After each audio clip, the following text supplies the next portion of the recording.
squeeze of the economy, what the governments do, they start with what is called austerity. Austerity is to spend less because there is no money. Austerity measures. Even in a school where there is no money. Oh, watu wakule, githeri kidogo, hakuna pesa ya kukula hii chapati tunasema hapa, nini, please. Even in your own companies, kwani wanafanyaga nini?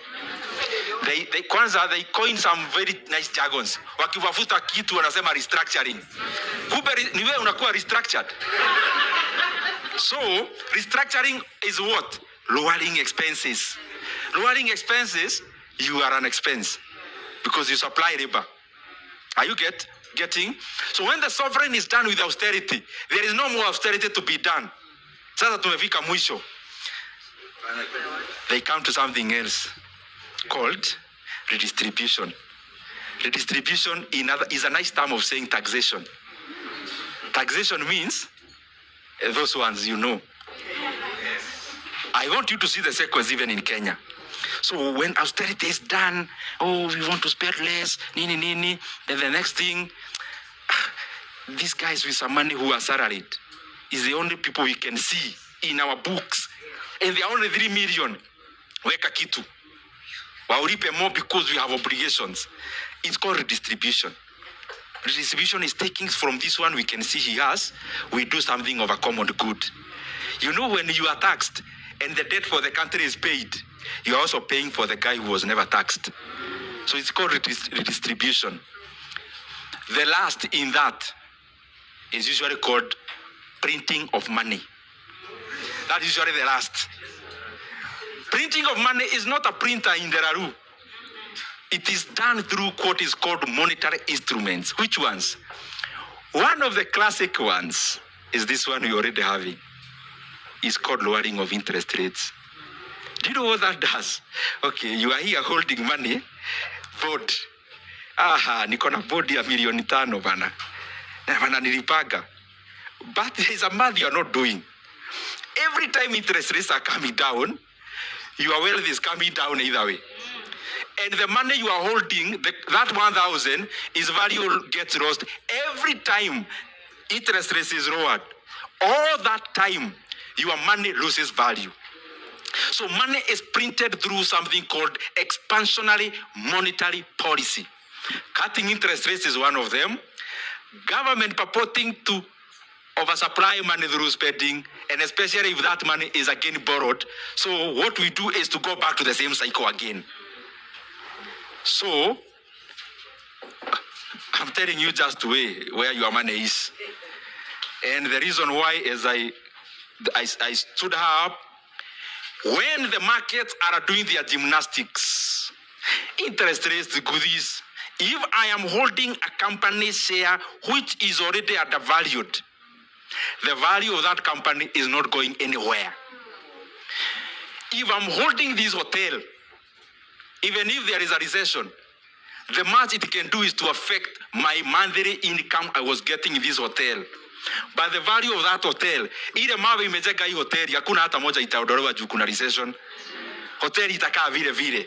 That is why when there is a disturbance in the market, people now go to the stability options, which are real things. Guys, thank you very much. May God bless you.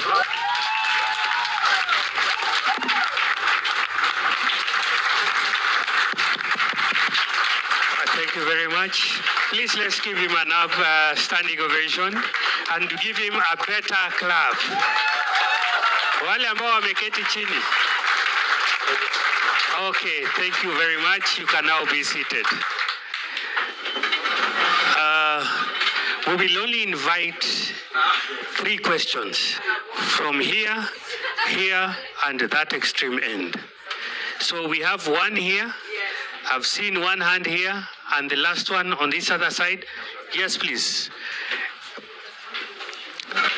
Let's get closer. There is one. There is a lady somewhere here. No. There was a lady there who lifted her hand first. Let's give her a chance. Please. You lifted your hand and you're ignoring the microphone. You.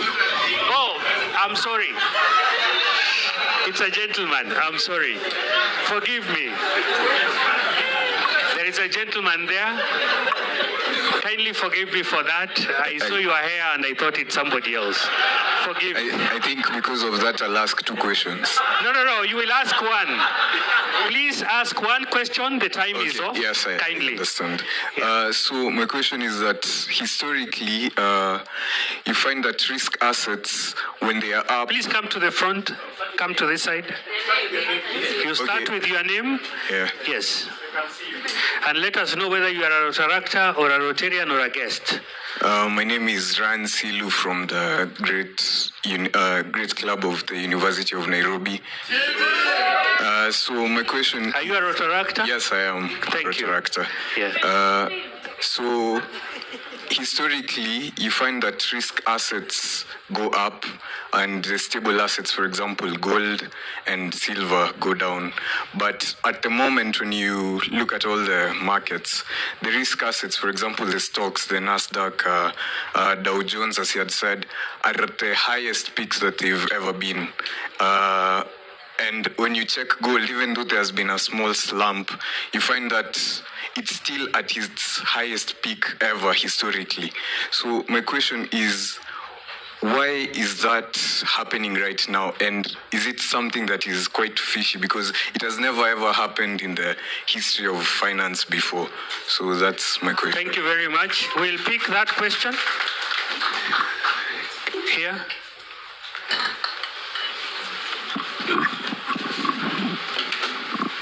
Good evening. I'm Rotarian Liz Jenga from the Rotary Club of Lavington Journey. My question is very boring because economics, yote, half of it has gone off half of my year. Mine was going back to your research on primary production and what kind of the outputs that came from it. Most of the companies you've said that are listed are agricultural, like Nakakuzi, Limuruti, and all those guys are guys who are exporters, right? When will we ever get to a point as a continent where we have primary production of our own food, because we don't have enough food as a continent? So, like, again, you're a policy maker, so how are we heading? Why do you want us to buy, shares? Thank you. Yeah. Let's have the third one here, and this will be answered. And Mheshimiwa, please, because of time, as you finalize the answers, provide an email address or a contact information that the rest of the questions can be sent, and kindly answer them. Don't be like KPC. Answer like KPLC. Tafadhali. Go ahead. Thank you for the invigorating talk. My name is Jane Katuga, Rotarian Jane Katuga, RC Karengata. Actually, for me, I just need a clarification. I got lost on buying shares and buying the company. I lost some information and I just needed that clarification. Yeah.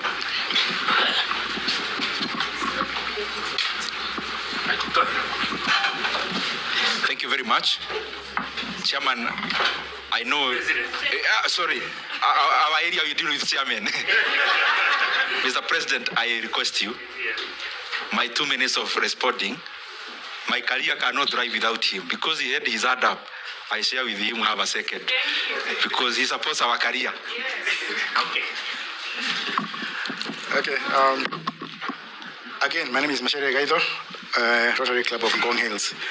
Thanks for that illuminating talk. I want to go off on a tangent. I shared the invite for this gathering with some other groupings.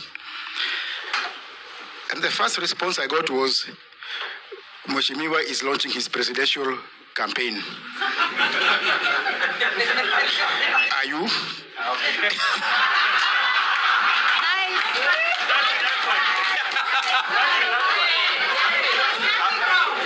Let me put it this way. The questions to be answered today are the ones the permission came from the president. Any other question after that is to be emailed to the person who asked. Anyway, we'll talk off the cuff. Brian, young man, very, very, very solid question. I know that Kenya is moving in the right direction with that kind of questions. Risk assets versus stable. Then why is gold going up and the Dow Jones is going up? Because even if gold has had a slump for the last 2 days, including silver, I saw yesterday it rebounded. So why? I think today, actually not yesterday. Why? Risk. Let's talk about stock market. Is it? Stock market goes against, most of the time, interest rate. Stability is associated with things that are assured. But also stability can come in terms of commodities, the tangibles. So in terms of the tangibles, which are commodities, just to answer the gold one now, the gold was going up because dollar was going down. Brian. Because this, I'm not talking about the money here that we have. I'm talking about the global capital market has trillions of money. So this money are looking for safe havens. One of the safe haven is the dollar. If the dollar is not stable, the second next is usually gold. Because even previously, before President Nixon, all greenbacks, all notes of dollar were backed by a gold reserve somewhere. You could go give in $1, you get out gold. But nowadays we hold fiat. Fiat means we have more money in circulation than it is backed by the gold. So people now bypass the dollar and they go to the gold. The demand for the gold goes up, the price goes up. That is the reason. The very last one about oil. Oil is not going up because actually of a supply of Russia or anything. Oil was going up last week because of Iran. The imminent attack of Iran by the US was sending to the market signals of undersupply. So when it was seen like there is a semblance of people talking in a gentle manner, the market realized there could not be the disruption of supply. So it retreated, the oil retreated, including today. Oil prices were going down. The second one, research on primary production. I found some very unexpected findings in my master's in the University of Nairobi, because I was doing primary production, manufacturing, and how they affect the Kenyan economy. I found that for the last 40 years, increment in manufacturing has been leading to a low economic growth. It is some, and I shared with my supervisors, I said, data, you have to obey data. This is the reason. In banal terms, has the GDP of Kenya been going up? For the last 40 years, it has gone up almost every year. GDP of Kenya, has it been going up in wholesome? Now, has the composition of manufacturing in GDP been going up or down? Just reflecting in that answer, the answer is there. Look at this. Has the GDP of Kenya been going up for the last 40 years? Has the proportion of manufacturing as a component of GDP in percentage terms been going up or down? Down. To the current level, which is single digit. So, manufacturing as a composition of GDP is going up, going down. But our GDP has been going up. So if you compute those figures, how can they give you a different result? But this is the real reasons. What we call manufacturing in Kenya is not manufacturing. The biggest manufacturer in Kenya, in KAM, Kenya Association of Manufacturers, tuseme hapa ilikuwa meeting round table, they are the ones who would be in this table. Which ones? Edible oils. Edible oils will be seated where the president is seated. Are you getting? But this is a commodity which is the second highest import in Kenya from oil. Now, if you compute that alone in terms of GDP, it is more of an import than a manufacturer. But then when it goes to the books record it as manufacturing. Is that manufacturing or branding and blending? There is a ticket of over 120 billion import of edible oil. But the guys are seated here as manufacturers. Is it? But they bring, whatever they use, the real component is a 120 billion ticket of import. And they don't manufacture to sell outside. So that is the reason. The second thing we call manufacturing is vehicles. Just tell me. So Isuzu in Kenya, they manufacture vehicles? What do they do? Whatever they assemble is a what? It is an import. So when you're doing a regression analysis, and you want to regress, does an import make the economy rise or go down? An import? The answer lies there.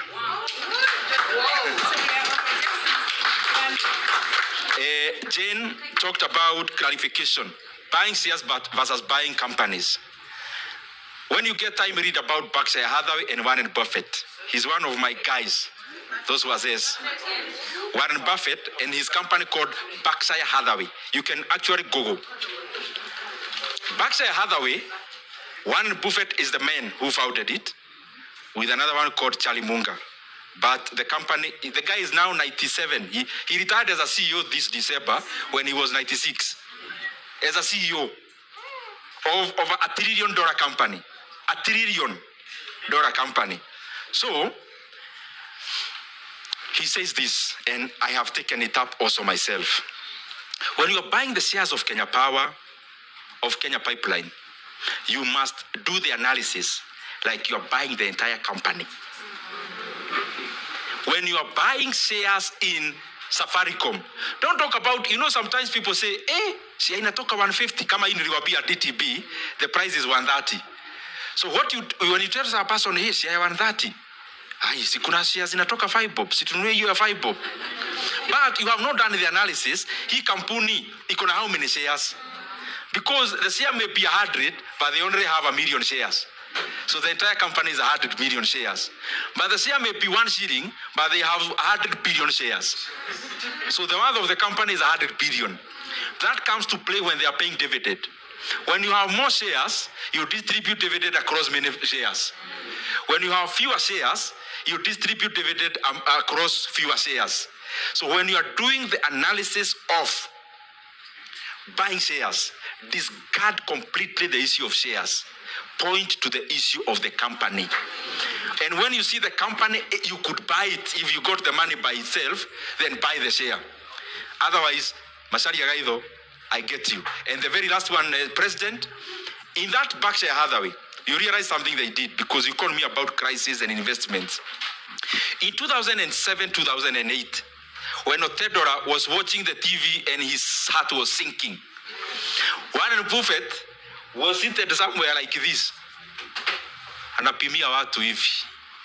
You know the kind of demeanor you have when you know what you know? You know that demeanor? When you are so confident about what you know and you are smiling when other guys are holding their breath. That is how the old man was walking around in Wall Street. Why? He had already started piling money. Out of the analysis I gave you about global economies, how they come and you study them, so he's very good.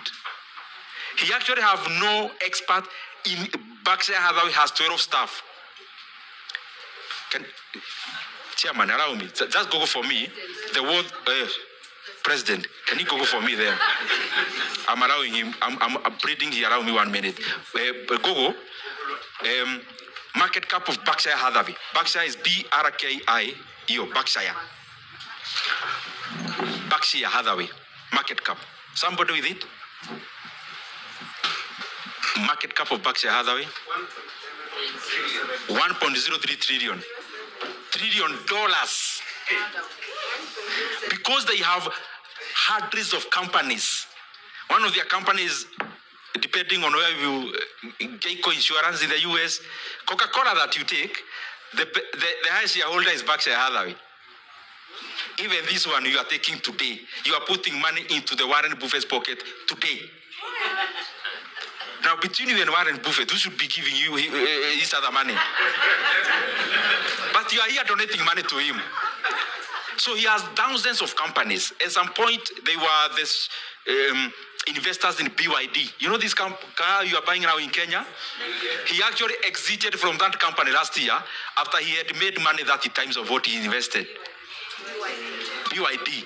So what did he do? 2007-2008 financial crisis. He had piled money. Out of the analysis globally, he knew there is a bubble coming.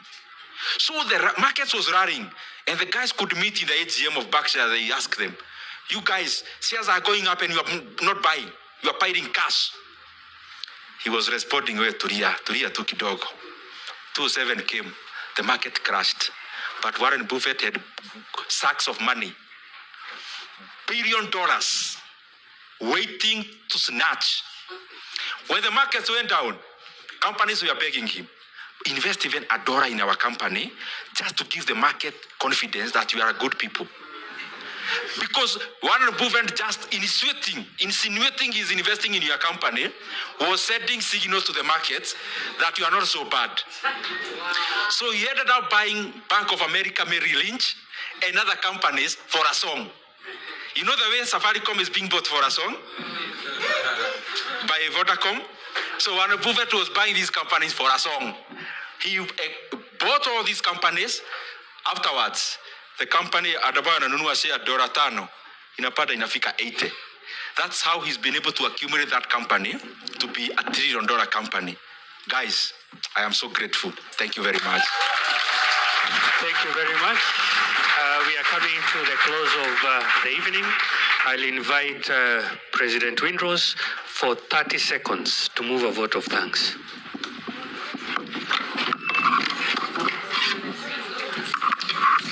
Family and friends of Rotary, good evening. I have a very tough job. I talk a lot and I cannot talk this time.